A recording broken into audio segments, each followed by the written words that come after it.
Now, what's really, really, really important about finding a house below market value is that it has nothing to do with a house because it's all about the deal. And the deal is all about, are you ready for it? The motivated seller. Welcome to the No Limits Podcast, where limits do not exist, where you can create cash flow, equity, and real freedom with the power of real estate. Now, we will begin. Welcome to the dojo. Back to the basics, how to wholesale real estate step by step. That's the topic of today's show. This is Todd Toback, and welcome to the No Limits Real Estate Investing Podcast. If this is your first time listening to the show, or if you've been a regular listener and have not been to our website, head on over to NoLimitsRealEstateInvesting.com, and I've got a gift there for you. It's the No Limits Wholesaling Map, and this is the exact blueprint, the step-by-step plan that I use to wholesale my first deal and then scale it all the way up to 7 figures. And what's great about the map, whether you're trying to do your first deal and scratch and claw and hustle, and you just want that first check, or if you are starting to do more deals and you want to start to extract yourself out of your business and have a machine that kicks off cash month after month after month, okay, this map, my gift to you, will teach you how to get there. So make sure you go to NoLimitsRealEstateInvesting.com and download the map. So I am really excited for today's show because we're going to talk about the basics, and I don't care where you are in your journey, right? The basics are the most important thing in any skill. I think as you get more advanced and become, more proficient in your field, it's easy to build a big ego or to forget about what's really important. Or if you're just getting started, right, this is good because you're humble and you're hungry. And so there's a lot of noise out there. There's a lot of confusion. There's a lot of podcasts, YouTube channels. And today I am going to just take this to the bone, right? I'm going to get rid of all the fat. And I'm going to give you just the good old important facts, the most important things that you need to do to get your first or next real estate deal. So a great real estate deal, whether you are going to sell it to a cash buyer or you're going to keep it as a rental or you're going to fix and flip it or just keep it as an Airbnb, is finding a great deal, right? A great deal is a house that you can find below market value. Okay, now what's really, really, really important about finding a house below market value is that it has nothing to do with a house, right? I get a lot of people call me and they say, Todd, I want to get involved in real estate. I love real estate. I love looking at line at houses. And I watch HGTV and I just have all this imagination of what a house could be. And I can tell you that that is the farthest thing that will make you successful as a real estate investor, because it's all about the deal. And the deal is all about, are you ready for it? The motivated seller, not a property. A seller who's going to sell you a house for below market value, okay, is going to have a personal situation in which they need your help. Now, the house may be in disrepair, or it may be behind in taxes, or it may be full of garbage, or it may have a bad tenant. But whatever it is, the seller is unable to deal with this situation. And because of that situation, they are willing to trade some of their equity for speed and convenience and the emotion that they will feel when they sell the property to you happily at a big discount. And hopefully it is a very, very big discount if you're listening to this podcast. So step number 1 is understand, okay, that this is all about people. You are looking for a motivated seller so that you can find a house or another property. By the way, you can do this with commercial real estate for below market value. Now, number 2, that keyword market, you actually have to market. You have to look for motivated sellers, and you want to avoid what we call RAM, random acts of marketing. So if you listen to, if you go into Facebook groups, or if you go to a real estate conference, or if you just talk to a bunch of newbies who are not successful, you will see that they say, many people say, Well, what is the best marketing channel, or what's working great right now? Or, you know, how do I set up a, text messaging campaign? And what are these signs of is not a clear plan to generate motivated seller leads every single day, right? And you must have a plan to get motivated seller leads. All right. So how do you avoid the RAM? You need to pick one marketing channel and do it every day or every week on a schedule. I've talked about this in other podcasts, but grab a Google spreadsheet or an Excel spreadsheet and decide how you are going to find your motivated sellers. Now, I could tell you that in my business, we use direct mail, we use SMS messaging, we use internet leads, we use ringless voicemail, we use outreach to referrals, we use social media, we do pay-per-click advertising. But each one of those marketing channels, I started with one and then I mastered it. So I started with one. For me, it was direct mail, and I mastered it and got it profitable. Then after that, I went to referrals. Then after that, I went to real estate agents. Then after that, I worked with pay-per-click advertising. Then I went to SEO, right? So it's really, really, really important that you are strategic. If you are not consistent in your marketing and you're not generating leads every single day, you are dead in the water, right? You're going to have a business that goes up and down, up and down. And you're going to say, I spent my marketing dollars and I'm broke, right? So the key is that you have to go all in. I always tell this story about when I was a kid on the monkey bars, and I think I was in 5th grade. And we used to jump from a platform onto the 4th or 5th rung of the monkey bars, right? And so I don't know if any of you have played this game when you're a kid, but you jump from a platform and you skip the first 1, 2, 3. You try to hit the 4th or 5th rung on the monkey bars, right? I'm at the playground with my brother Tommy, and Tom jumps off the platform and misses the 3rd or 4th one. And I remember that he looked kind of timid when he jumped. Long story short, my brother Tom missed the handlebars, and his arm landed behind his back, landed on his back, and broke his humerus bone. And you should have seen the size of this cast, right? Tommy had like a body cast around his belly and his arm. And I mean, it was huge. And Joey Rizzullo, he was like the leader of the pack, right? At West School. And so Joey Rizzullo used to say, yo, Tommy, you didn't hit the 4th rung because you weren't all in, right? I'm from New York and Long Island.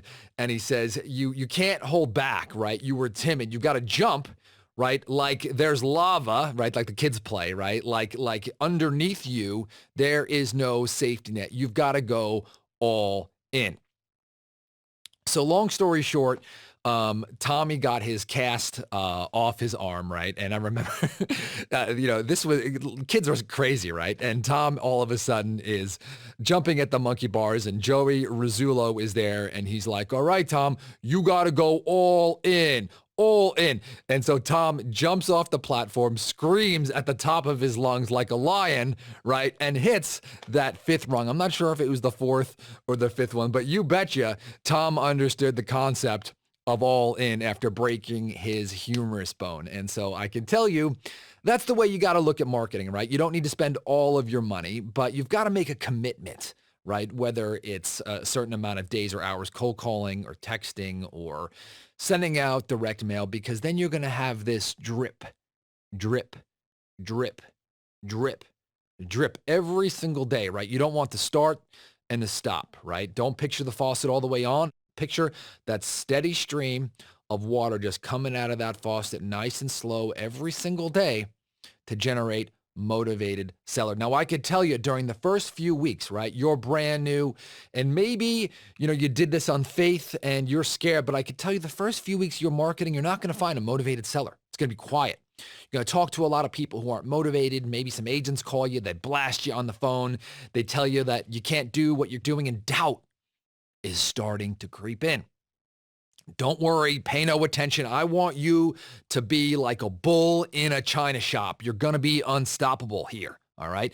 Now, here's what's going to happen if you are consistent after a few weeks.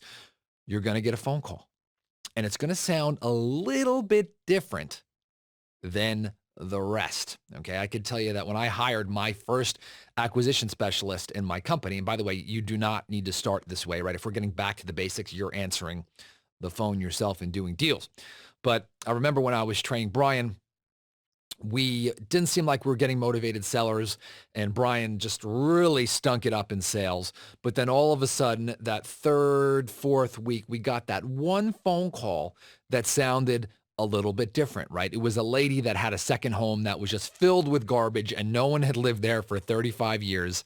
And she wanted to sell her house pretty much immediately. Long story short, we bought that house and we wholesaled it for $38,000. And I could tell you that phone call, right? It had a little bit more motivation. There was something there. And you heard, he said, you know what? I smell something.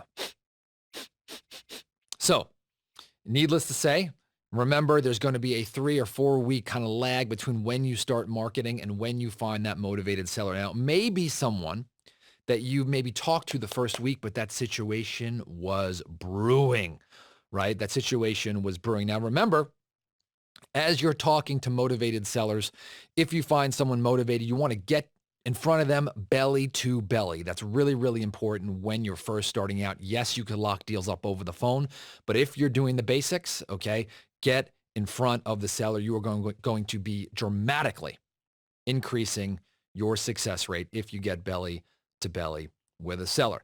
As a side note, I've talked about this in the podcast, but when you talk to unmotivated sellers, people who don't sound like they have a problem, you want to send out a written offer to all of these people because you never know if someone will take it. All right. So now that you're meeting with a seller face to face, right? You don't know what to do. You don't know what to say. You don't have the confidence.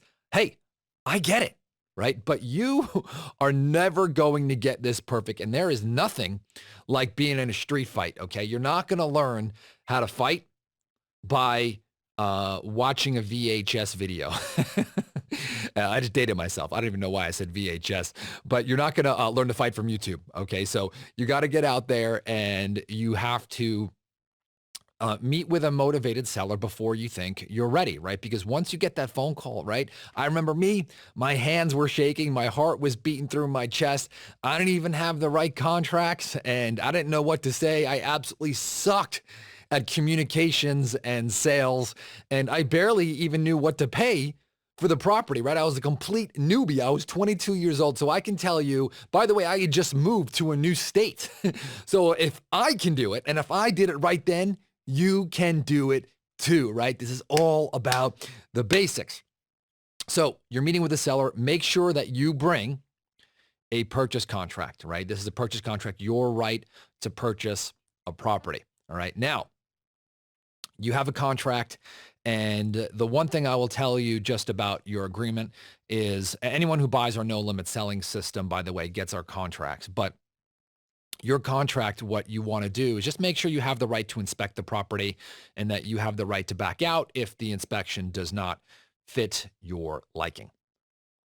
All right, so let's talk about how much you can pay for this property. All right, now, this is not nearly as important as you think it is, right? What I mean by that is the answer of what you should lock up the property for is a lot lower than you think. So get over it. I see a lot of people spend a lot of time in front of a computer and trying to figure out exactly what they can pay. And what that usually means is that they're trying to justify paying more for the property, right? Maybe the seller throws out a number and they're like, well, what if I did this? And what if I did that? And could I pay this? And where that comes from is they're spending now time in the property and the neighborhood and in rehab instead of dealing with the seller's problem. People sell for discounts based on emotion, not logic, because logically, right, a seller should clean out a property, maybe throw some paint on it,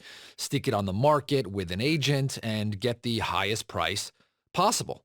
But we're going to offer some speed and convenience. And because the seller is going through some emotional issues, they don't want to deal with it.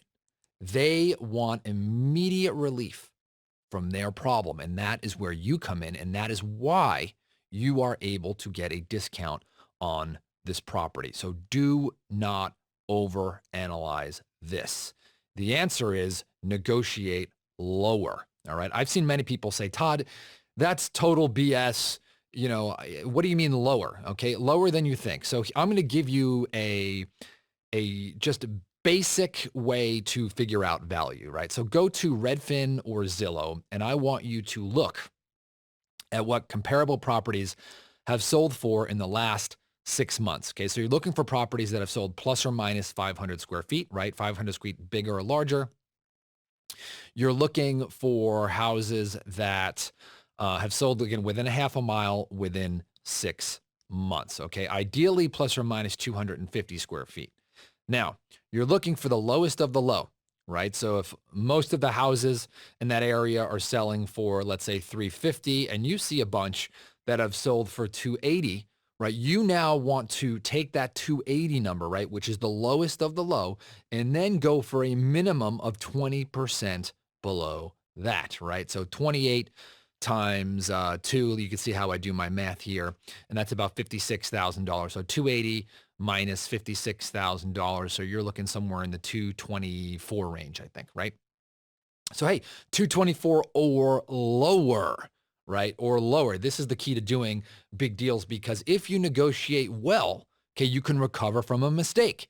If all of a sudden you go in there and you negotiate a deal that's just really, really skinny and you're not right, well, then you have to be an expert, right? When you're dealing with small margins, that's when you have to be an expert.